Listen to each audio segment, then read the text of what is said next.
Hi, my name is Emma, and today we are visiting San Fernando Rey de España. The mission was founded on September 8th, 1797, and was built by Spanish missionaries led by Father Herman Lasuen. He built the mission and named it after King Fernando III.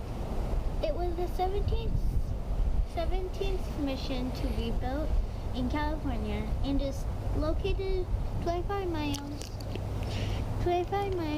outside of Los Angeles. The goal of this mission was to teach Native Americans about Christianity and to establish Spanish colonies. Let's take a look around. The majority of the mission is built around this large quadrangle. The patio area measures 295 feet by 315 feet. These buildings include storage areas, living areas for the Indians, acolytes, a flour mill, and workshops for making saddles, candles, soap, concrete trees, and more. At the time of this mission being used, there were several springs that provided more than enough water to irrigate the various farmlands and provide fresh water for the people here. This fountain was originally part of the system. This beautiful fountain is actually a copy of the one built in Cordova, Spain. The bells at the mission were very important. They were rung throughout the day so everybody knew what task they should be doing. 3 bells are located inside this 2-story tower, as well as one hanging at the west end of the convento. In 1860, one of the bells was missing for 60 years. I don't even have that many fingers. It later be found in an orange grove not far from here. It had been hidden from thieves and forgotten. Church played an important part in an everyday life. Everybody was required to attend Mass at dawn. Originally, the church was a small chapel, but had to be rebuilt in just a few years due to the rapid growth of the neophyte community.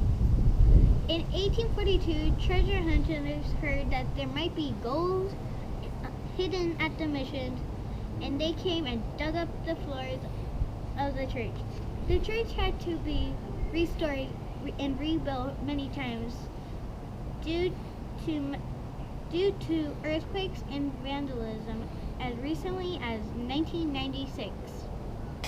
Located in the convento is the library. San Fernando's library is the oldest in California and has books in Spanish, French, Italian, and English. This is Padre Lucian's room, which is the founder of the mission, and this is typical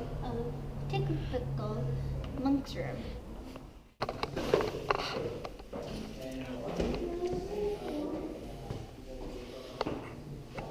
The mission San Fernando had an excellent reputation for its excellent wine. At its peak, the mission grew over 32,000 grapevines. The Native American would smash down the grape with their feet in large vats that would lead down to barrels down here. At its busiest, the mission produced 2,000 gallons each year. The neophyte men would spend their afternoons working in fields. They herded livestock like cattle, horses, sheep. In 1819, they had 12,800 cattle, 7,800 sheep, 176 goats, 45 pigs, 144 mules, 780 horses, which was their most successful year. After the animals was butchered, the meat would be hung here and smoked. Once the meat was ready, it would be moved to the storerooms upstairs. Here we have the grinding wheel that would have been used to grind down wheat that was grown here. They also grow barley, peas, beans, corns, figs, and peaches.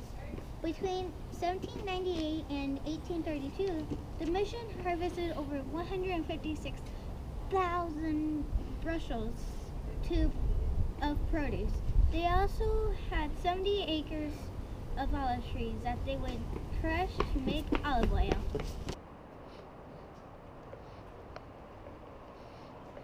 This is the Mayor Domo house.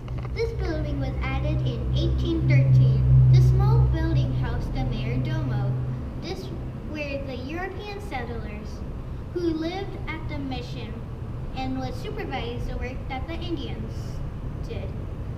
One of these Mayor Domos, Francine Lopez, found a gold flake while harvesting wild onions in 1842. This caused a mini gold rush in the area, but it only lasted for years. That didn't stop people from vandalizing the mission for years looking for gold. Here you can see the adobe bricks used to build this mission. These bricks are made of straws, mud, and manure. They help keep buildings cool in the summer and help keep the buildings warm in the winter. The Native Americans would spend time making these bricks after the harvest season.